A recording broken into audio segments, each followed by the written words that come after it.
라파엘의 모나리자라는 아주 유명한 그림이 있습니다.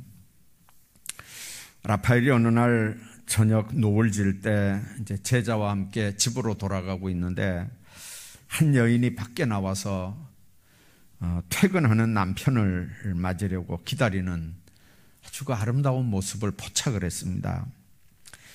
남편이 늘 걸어오는 먼 길을 바라보는 그녀의 눈이 너무 아름답게 보이는 겁니다.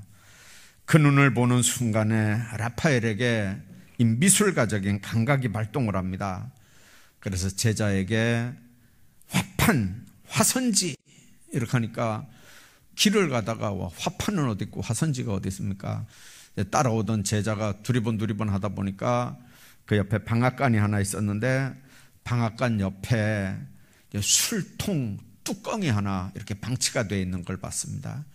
제자가 쫓아가서 그 술통 뚜껑을 라파엘에게 갖다 줬습니다.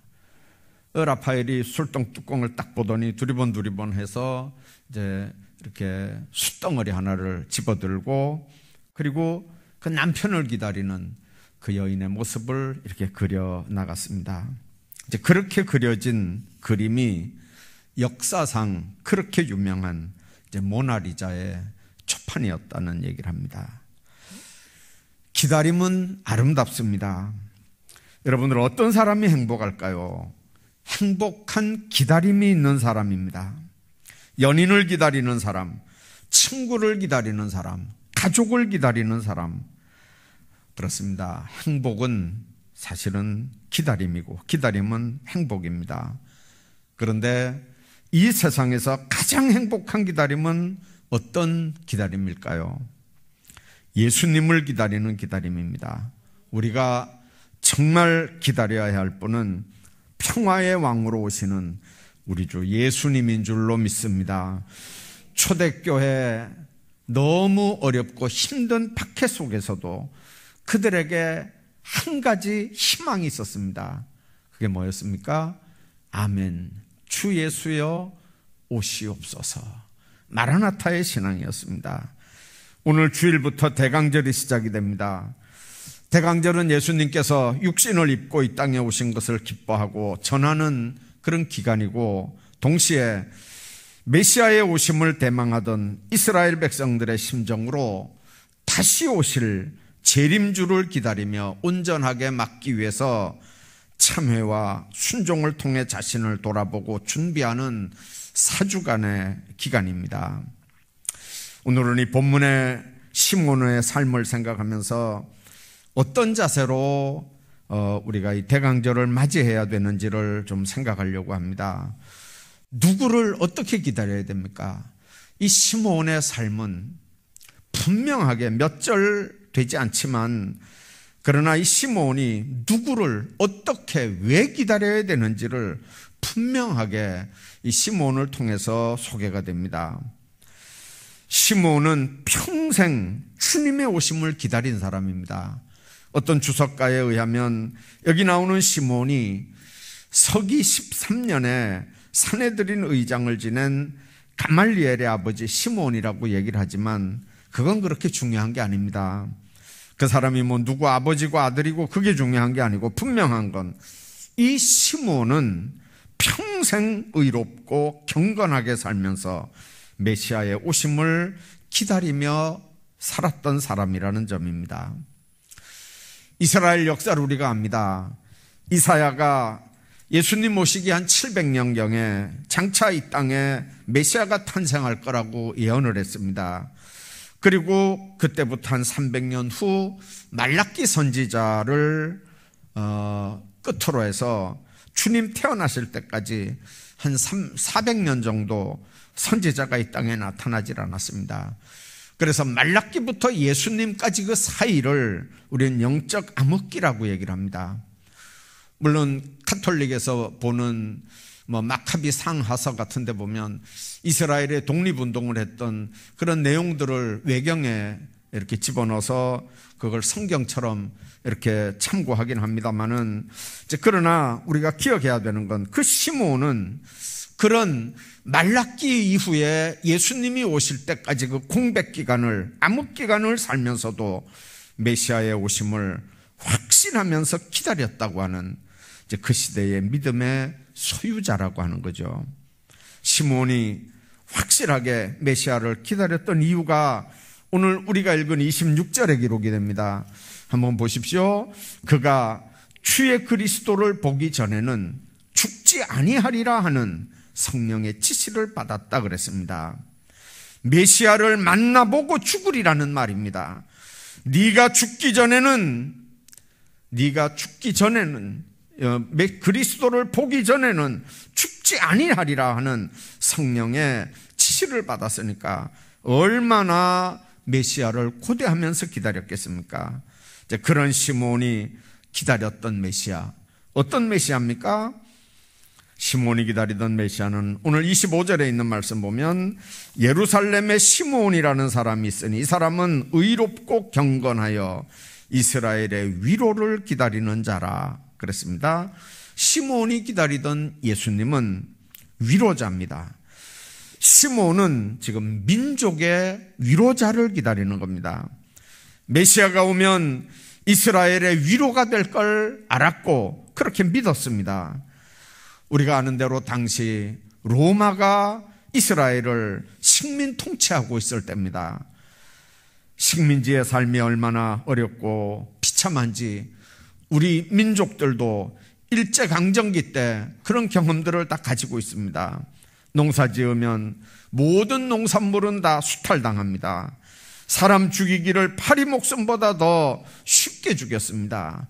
살아있는 사람들은 모두 지배국의 종들입니다. 정말 그 당시는 위로가 필요한 시기입니다.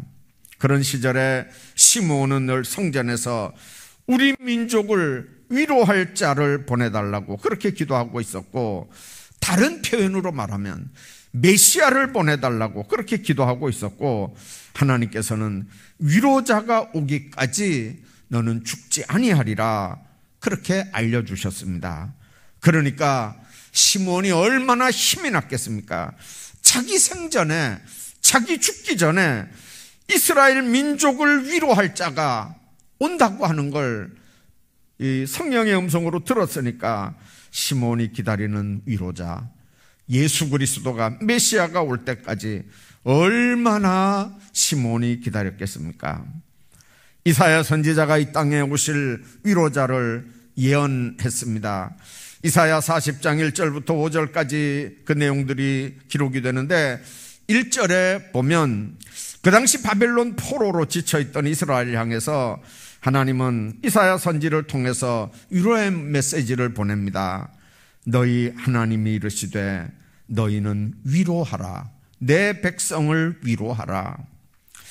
하나님은 그 당시 포로된 현장에서 그립던 고향 땅으로 이끌어 동행하겠다고 하는 임마누엘의 말씀을 하면서 이사야를 통해서 이스라엘 백성들을 위로하는 겁니다.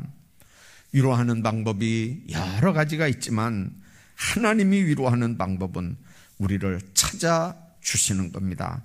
함께 해주시고 동행해 주시겠다는 겁니다.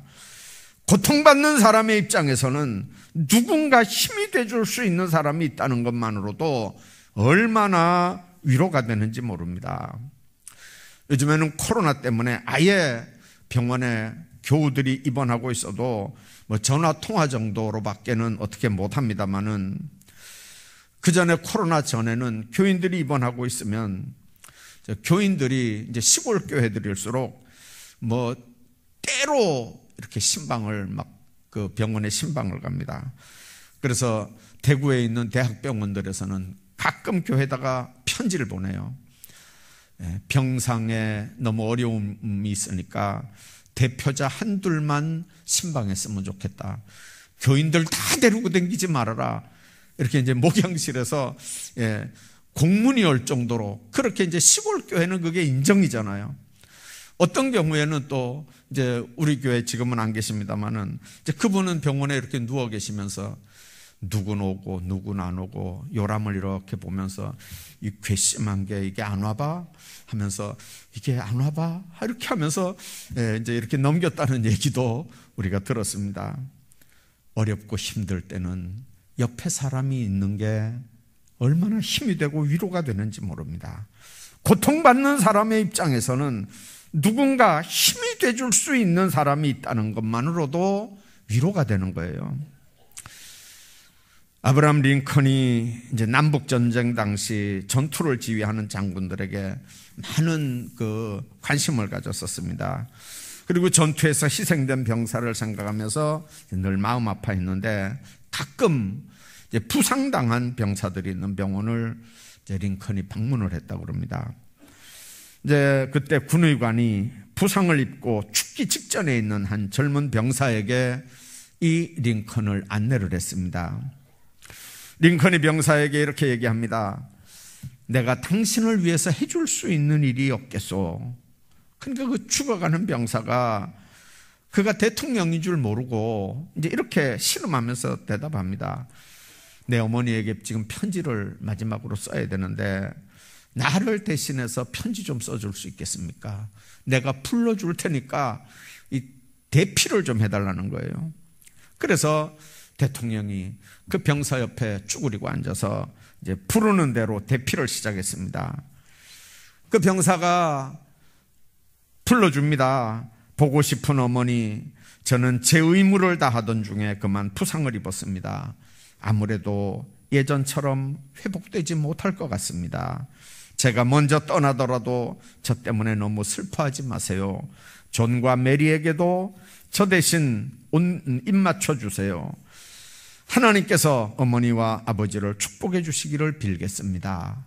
이렇게 하고 편지가 마쳤어요. 부르는 대로 다 받아 적은 링컨이 그 편지 끝에다가 이렇게 적었습니다.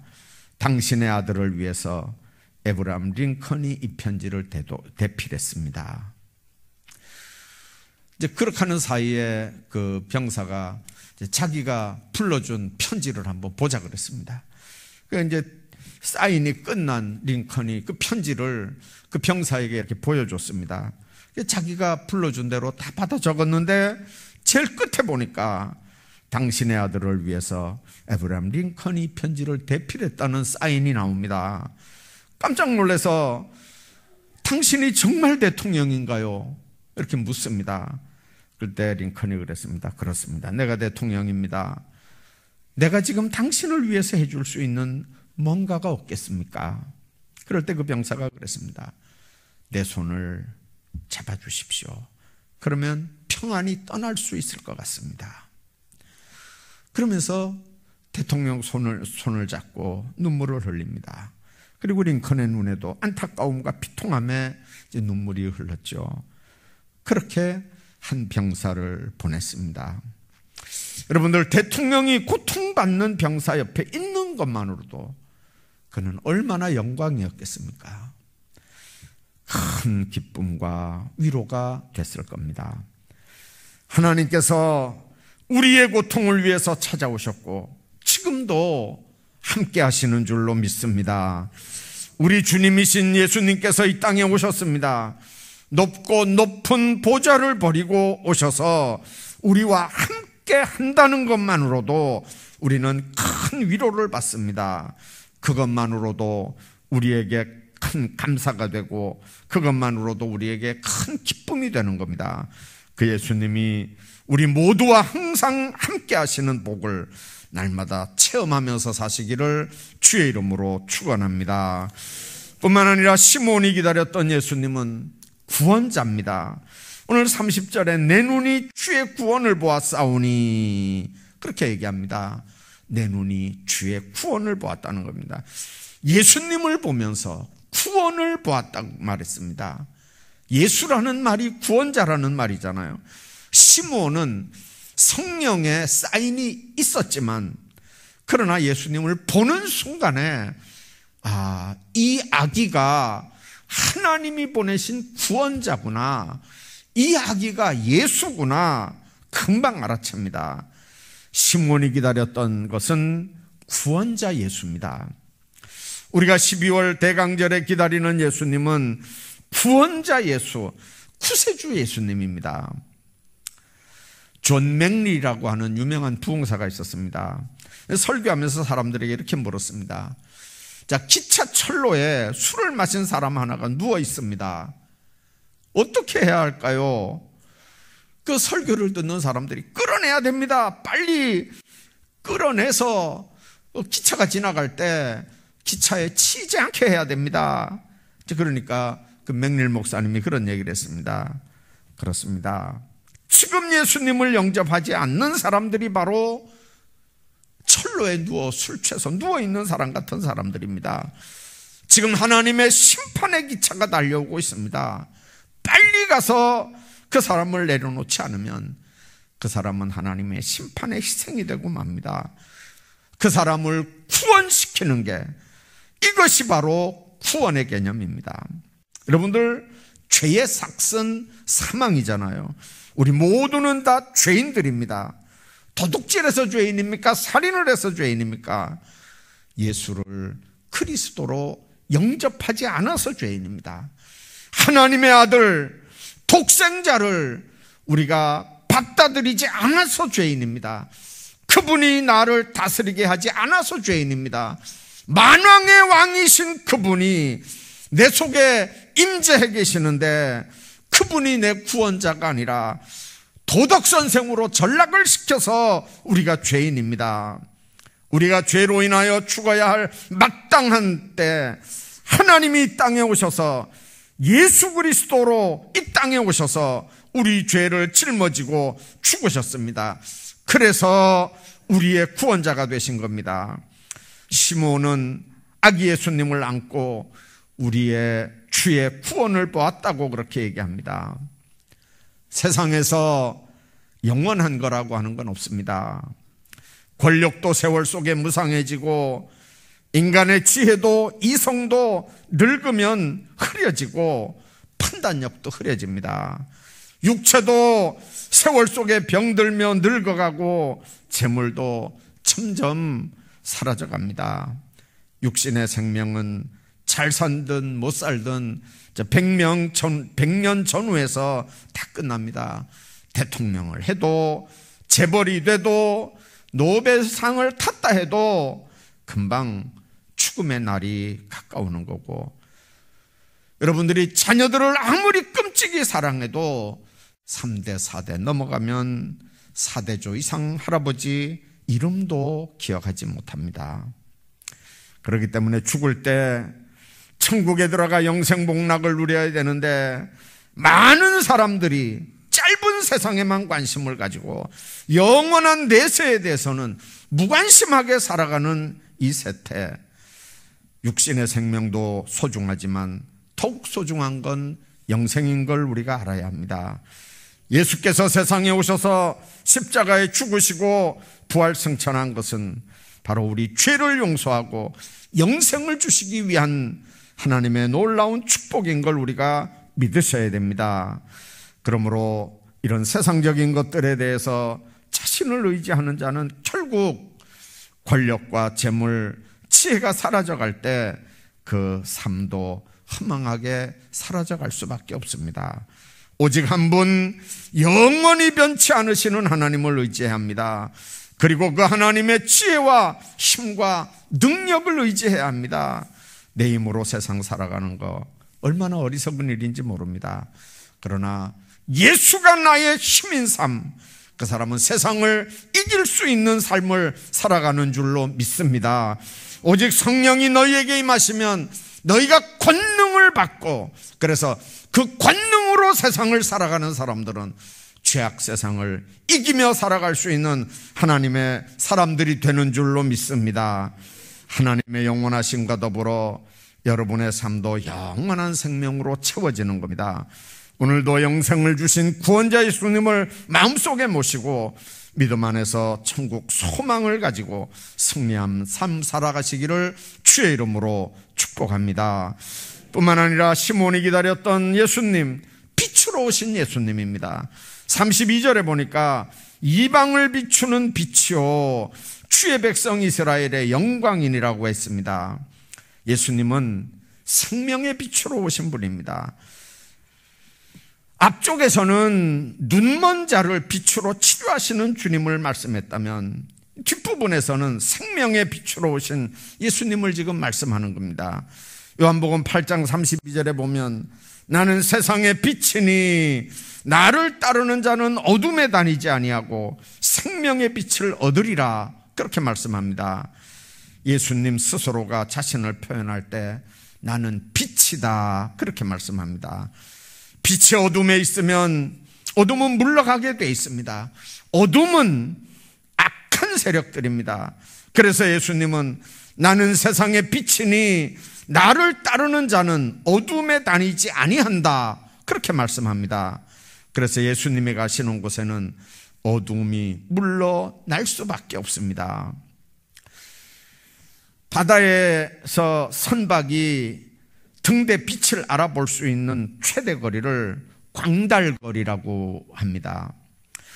이 국내에서 광달거리가 제일 큰 등대가 오륙도 등대, 축도 등대, 울기 등대, 이런 등대들이 이 광달거리가 제일 긴 거리인데, 이런 등대들은 광달거리가 무려 74km나 된다 그럽니다.